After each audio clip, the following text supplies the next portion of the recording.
Hello everyone and welcome to instant biology by doctor Neelabh. मैं फिर से आ गया हूँ आपके बीच में एक बहुत इंपॉर्टेंट और यूज़फुल इन्फॉर्मेशन देने के लिए।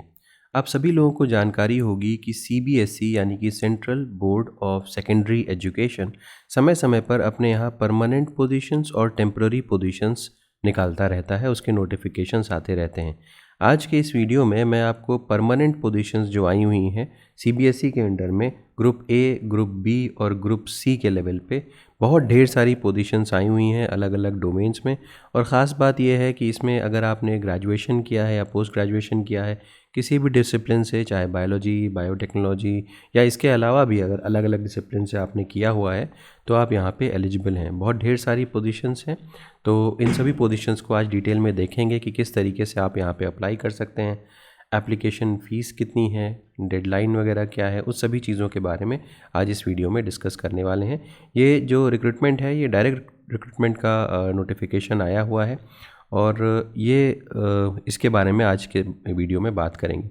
वीडियो शुरू करने से पहले हमेशा की तरीके से आपसे एक हम्बल रिक्वेस्ट है, अगर आपको लगता है कि ये चैनल आपकी ग्रोथ में, आपकी नॉलेज में, आपकी अंडरस्टैंडिंग में कंट्रीब्यूशन कर रहा है तो वीडियो को ज़रूर लाइक करिएगा, चैनल को ज़रूर सब्सक्राइब कर दीजिएगा, क्योंकि इस तरीके की इन्फॉर्मेशन लेकर के आने में बहुत सारे लोगों की एफ़र्ट्स लगते हैं। तो अगर आप इस तरीके से हमें सपोर्ट करते रहेंगे तो हम और बेहतर कंटेंट आपके लिए हर बार लाते रहेंगे। तो सबसे पहले तो ये लिंक देख लीजिए, ये लिंक डिस्क्रिप्शन सेक्शन में आपको मिल जाएगा। इसी लिंक पे क्लिक करके आप इस पेज के ऊपर आ सकते हैं और इस पेज में आप नीचे स्क्रॉल करेंगे तो आप यहाँ पे देख सकते हैं डायरेक्ट रिक्रूटमेंट का ऑप्शन, सेकंड वाला जो ऑप्शन दिख रहा है, direct recruitment quota examination 2026 vacancy notification 630 KB, detailed advertisement 1.70 MB और ये अप्लाई ऑनलाइन का ऑप्शन है।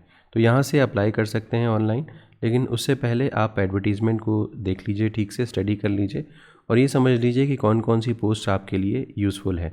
तो हम डिटेल एडवर्टीज़मेंट के ऊपर क्लिक करेंगे। जैसे ही आप डिटेल्ड पे क्लिक करेंगे आप एक नए पेज पे रिडायरेक्ट हो जाएंगे। मैंने ऑलरेडी ये पेज ओपन कर रखा है।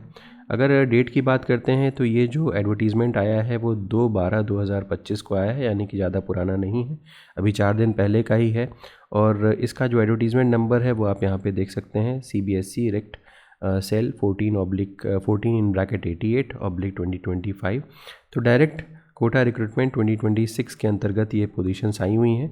अगर हम देखें तो यहाँ पे दिए हुए हैं सारे के सारे पोस्ट कोड, यहाँ पे दिया हुआ है group A, group B, group C और यहाँ पे दिए हुए हैं detail of the post. Maximum age limit यहाँ पे है, इसके बगल में उसका रिजर्वेशन का पूरा क्राइटेरिया दिया हुआ है कि कितनी पोस्ट किस कैटेगरी के अंडर में आ रही हैं। दूसरी बात, यहाँ पे प्लेस ऑफ पोस्टिंग, बहुत सारे लोग जो हैं वो इंटरेस्टेड रहते हैं कि अगर सिलेक्शन होगा तो जॉब कहाँ पे लगेगी। तो any of the board office, यानी कि CBSE का जो ऑफिस होगा कहीं ऑल ओवर इंडिया कहीं पर भी आपको भेजा जा सकता है, तो उस चीज़ के लिए आप तैयार रहें। ठीक है, तो टोटल नंबर ऑफ़ पोस्ट अगर आप ऐड करना चाहें तो देखिए 8, 12, 8, 7, 2, 27, 9, 16 और 35। तो जैसा मैंने आपको बताया था कि बहुत ढेर सारी पोस्ट हैं, अब अलग अलग लेवल पे आई हुई हैं, उनकी डिटेल्स देखते हुए चलते हैं। यहाँ पे कुछ पोस्ट जो है वो फिज़िकली डिसेबल्ड कैटेगरी के कैंडिडेट्स के लिए भी हैं, तो इसको भी देख सकते हैं। यहाँ पे देखिए assistant secretary, assistant professor and assistant director, assistant professor, assistant director, professor director, accounts officer, superintendent, junior translation, junior accountant, junior assistant, ये सारी पोस्ट आई हुई हैं यहाँ पे अलग अलग ग्रुप्स के अंडर में। उसके अलावा अगर फिज़िकली डिसेबल्ड के बारे में बात करें तो कौन कौन सी पोस्ट कहाँ पे हैं ये इस टेबल के अंदर आपको दिया मिल जाएगा, आप इसको स्टडी कर सकते हैं। नेक्स्ट हम स्क्रॉल करते हुए आते हैं और देखते हैं इंपॉर्टेंट डेट्स के बारे में।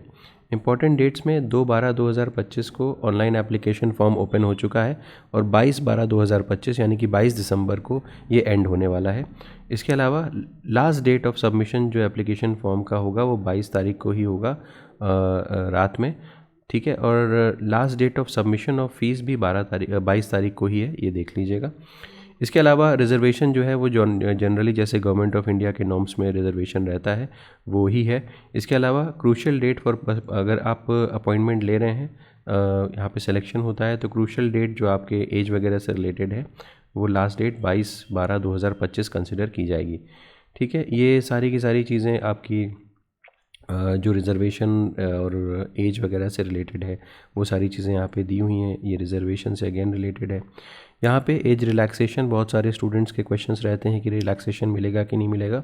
तो ऑफ कोर्स यहाँ पर भी गवर्नमेंट ऑफ इंडिया की पोस्ट है तो रिज़र्वेशन यहाँ पे है, और परमानेंट सारी की सारी पोजीशंस हैं तो ऑब्वियसली रिज़र्वेशन लागू होगा यहाँ पे।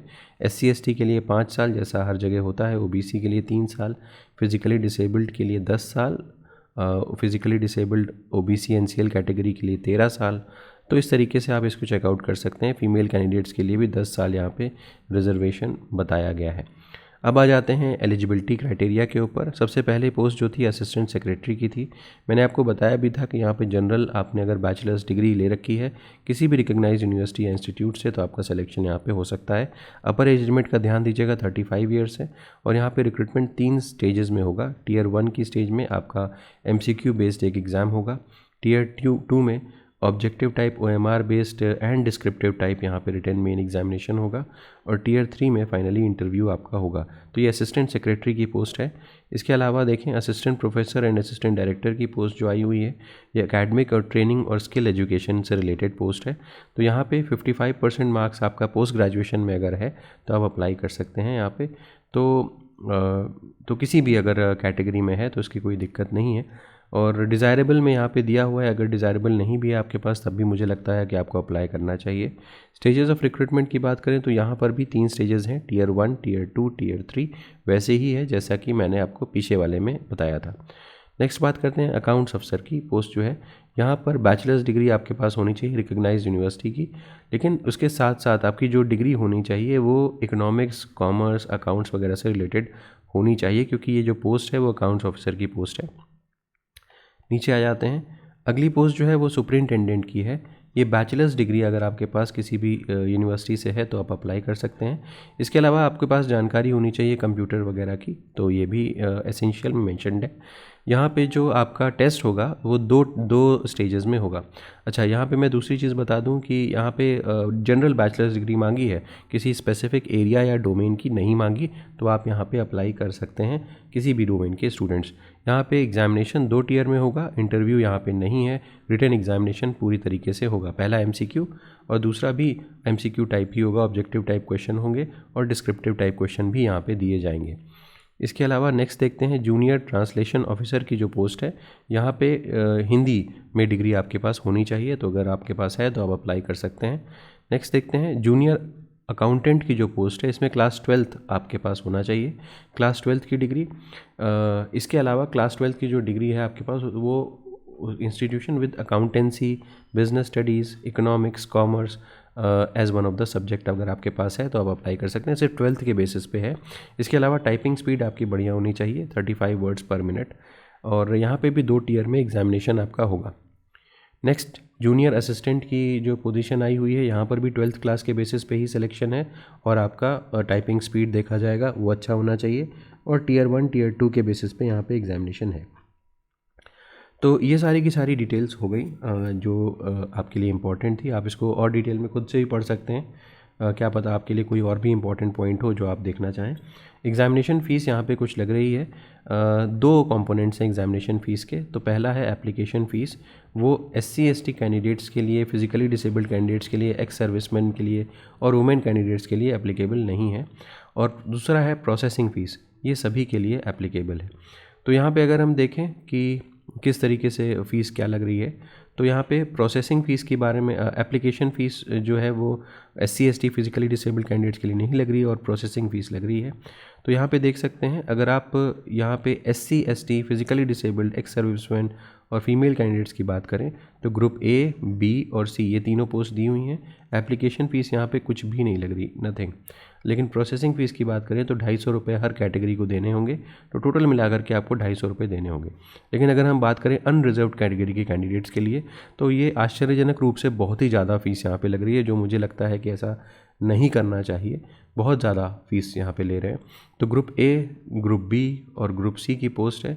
एप्लीकेशन फ़ीस के नाम पे यहाँ पे 1500, 800 और 800 रुपये लिए जा रहे हैं, जो कि काफ़ी ज़्यादा है। मुझे ऐसा लगता है सरकार को इसके ऊपर ध्यान देना चाहिए ज़रूर से। इसके अलावा बात करते हैं mode of payment online mode of payment है, हर जगह डेबिट कार्ड वगैरह से जैसे पेमेंट नॉर्मली होता है उस तरीके का है। स्कीम ऑफ एग्जामिनेशन यहाँ पे दी हुई है, हर एग्जामिनेशन के बारे में देखिए, असिस्टेंट सेक्रेटरी का जो एग्जामिनेशन होगा उसकी डिटेल दी हुई है, उसमें टीयर 1 में क्या होगा, टीयर 2 में क्या होगा, ये देख सकते हैं। और फिर फाइनली टीयर 3 जो है वो तो इंटरव्यू है ही है। इसके अलावा असिस्टेंट प्रोफेसर के लिए कौन क्या क्या होगा वो यहाँ पे दिया हुआ है, टीयर 1 और टीयर 2। इसके अलावा यहाँ पर भी इंटरव्यू होगा, ये मैं पहले बता चुका हूँ आपको। इसके अलावा अकाउंट्स ऑफिसर और सेम वे में अलग अलग जो पोस्ट्स हैं उनके बारे में क्या क्या एग्ज़ाम में आएगा वो सारी चीज़ें भी यहाँ पर मेंशन्ड है।